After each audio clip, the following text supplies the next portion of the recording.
Tu gagneras ton pain à la sueur de ton front. Dieu lui-même nous dit qu'il nous faut travailler pour survivre. Tout le monde doit travailler.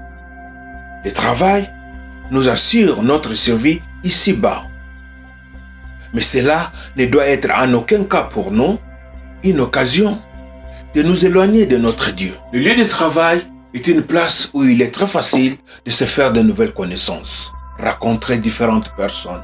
Et quelle que soit la position que l'on occupe, cela ne doit être que pour la bonne marche de l'entreprise. N'en profite pas pour abuser des autres, des collègues de travail, des clients ou d'autres personnes qui viennent pour tel ou tel autre service. Tenez par exemple, M. Matadi, un ami à moi, occupe une position de choix dans une banque commerciale de la place pour prendre une très belle fille au travail, et cela malgré tous les diplômes qu'elle peut posséder. Il doit d'abord l'inviter au restaurant, dit-il, pour en parler à tête reposée. J'en connais des directeurs qui abusent de leur personnel comme des gens à qui à leur merci. Certains hommes politiques considèrent leurs concitoyens comme des esclaves. Et même certains chefs religieux utilisent et exposent leurs fidèles comme des cobayes.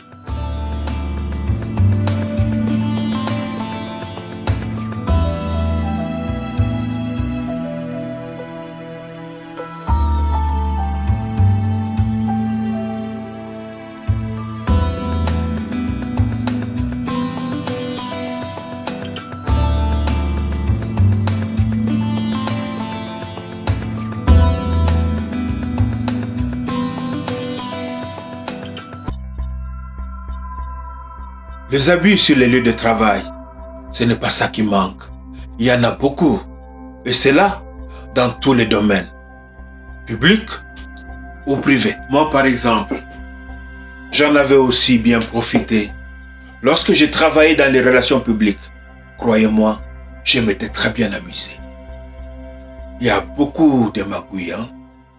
Des petites combines, des choses pas très bien qui se passent sur le lieu de travail. Et si vous ne faites pas attention, vous risquez de vous retrouver dans une confusion totale où le mal deviendra pour vous le bien et le bien le mal. Vous allez développer une terrible malice qui va vous surprendre vous-même. Mais si cela peut vous rapporter un plaisir ou de l'argent, tant mieux. Et nombreux de nos abus se passent sur la place de travail. La corruption sur la place de travail est à la portée des doigts. Et personne n'est épargné, du big boss au plus petit. À présent, je suis collecteur des impôts. Et croyez-moi si vous le pouvez, je m'amuse très bien.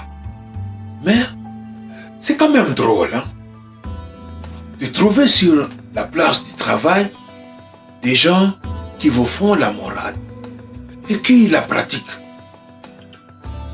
Bizarre tout de même. Moi, j'en profite.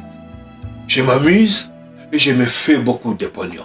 Tout cela s'est passé très bien et je me plaisais beaucoup dans tout ce que je faisais. Puis un jour, le maître est passé dans la ville. Tous les hommes justes de la ville étaient au rendez-vous. Moi aussi, je tenais à les voir et cette idée-là m'excitait déjà beaucoup. Mais ma taille était un obstacle à cause de la grande foule qui l'accompagnait. Et tel que je me connais, je n'avais rien pour attirer son attention à cause de ma mauvaise réputation. Et mon voisin me le fit très bien comprendre.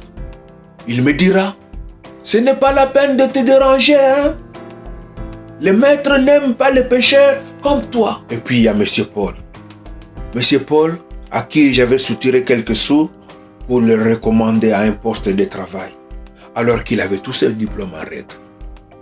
Il me guettait de loin et me dira, on n'a pas besoin de toi là-bas, hein? Et comme je savais par où il allait passer le maître, je les avais devancés et j'étais monté sur un arbre pour les voir passer. Tout le monde était là, surtout les gens qui me connaissaient pour le mal que j'ai causé dans la ville. Personne ne m'avait remarqué sur l'arbre. D'ailleurs, je ne voulais pas qu'on me voie. Mais ce que je n'avais pas compris, c'est lorsqu'il est arrivé à cet endroit-là. Il s'est arrêté. Il a levé les yeux vers moi. Il m'a appelé par mon nom. Zaché. J'étais étonné. Il m'a appelé par mon nom. Mais comment me connaît-il? D'abord, je me suis dit, certainement, il appelle quelqu'un d'autre qui a le même nom que moi. Il m'a bien fixé et il m'a dit, c'est bien à toi que je parle. Hâte-toi de descendre. À ce moment-là, j'étais comme assommé. KO. Alors je me disais, il va m'exposer, me blâmer, m'humilier. Il va dire en présence de tous ce que je fais dans le noir. J'ai regretté d'avoir grimpé sur cet arbre. Je me disais, si j'étais resté chez moi. Et je me suis mis à maudire cette idée de grimper sur l'arbre. Je voyais de loin mon voisin afficher un sourire triomphal et crier sur moi. Pécheur, va! Le maître t'a reconnu! J'étais comme un ver de terre que le soleil a surpris. Je voudrais bien disparaître. Mon compte était bon. Tous les gens à qui j'avais fait du mal avaient un grand sourire. Pour eux, c'était une occasion de prendre leur revanche. Puis il me dit, aujourd'hui, je vais demeurer chez toi. À cet instant-là, tout s'était arrêté autour de moi. Même le temps s'était arrêté.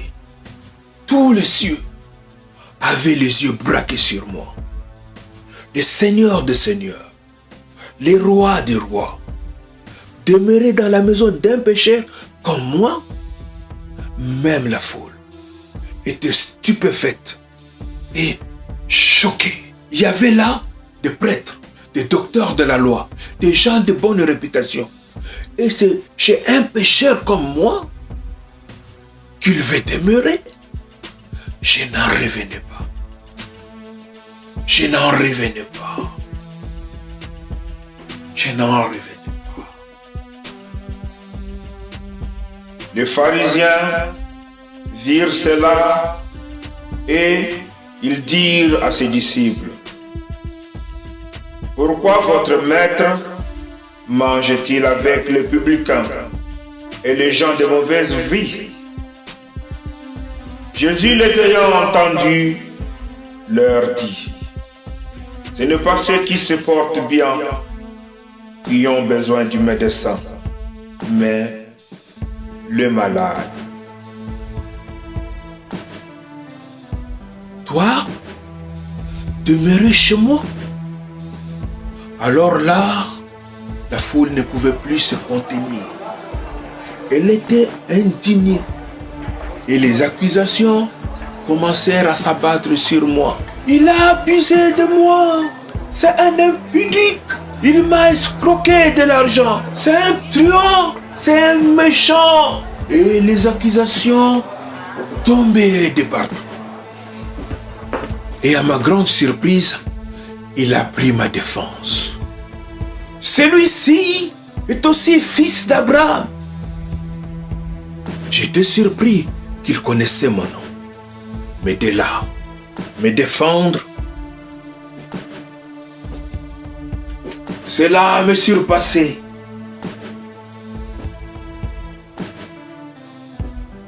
Non, c'était plus fort que moi. Cela me surpassait. Je me suis dit que votre rabbi là, peut-être, il ne me connaît pas très bien.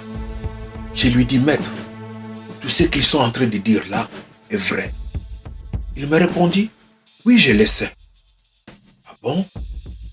Tu le sais? Je lui dis, peut-être tu ne sais pas encore ce que j'ai fait ce matin. J'en ai encore parlé à personne. Il me répondit, si, je le sais. Tu as pris 2 fois le prix des impôts au boulanger du quartier. Je lui dis, ce n'est pas un problème. Il me répondit, c'est pourquoi je suis venu. Je lui dis, Seigneur, dans ma maison, il y a l'argent de la corruption.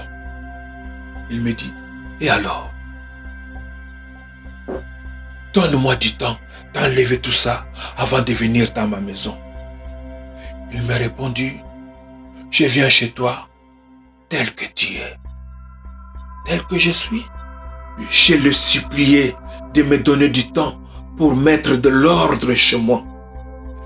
Il me dit, si je dois t'attendre, tu ne vas pas changer. Tu ne peux pas changer sans moi.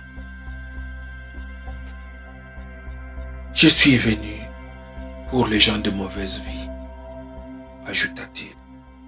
Je lui dis, tu n'es pas contre moi? Il me répondit, moi, jamais. Je suis là justement pour toi. Alors, je n'avais plus honte de lui déclarer ma vie cachée. Je lui dis tout et il me pardonna. Et moi-même, je lui promis retourner et réparer tous les maux que j'ai causés aux gens. Je me sentais libre et dégagé. Jamais de ma vie, je n'avais senti une telle joie que je pouvais payer au quadruple le mal que j'avais fait. J'étais vraiment heureux. Et même mon voisin était étonné de voir que je m'en suis en sorti si facilement avec le maître.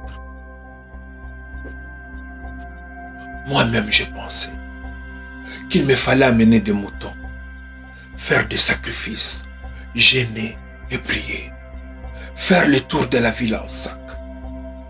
Mais ce n'était pas du tout le cas. Il y avait une telle joie dans ma maison que toute la foule y compatit. C'était la réconciliation.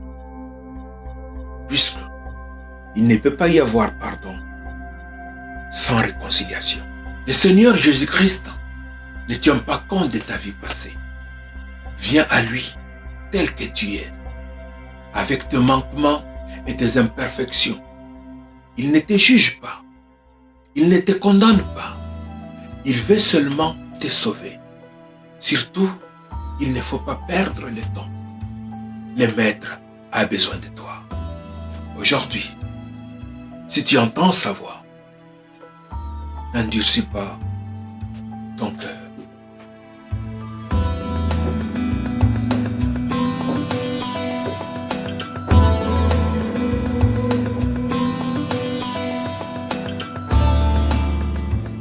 Car le Fils de l'homme est venu sauver ceux qui étaient perdus. Que vous ensemble, si un homme a 100 brebis et que l'une d'elles s'égare, ne laissera-t-il pas les 99 autres sur les montagnes pour aller chercher celle qui s'est égarée?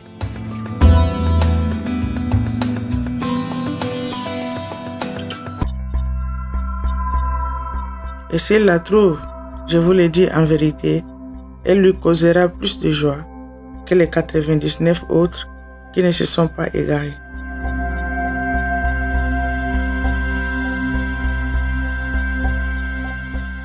De même, ce n'est pas la volonté de votre Père qui est dans les cieux qu'il se perde un seul de ses petits.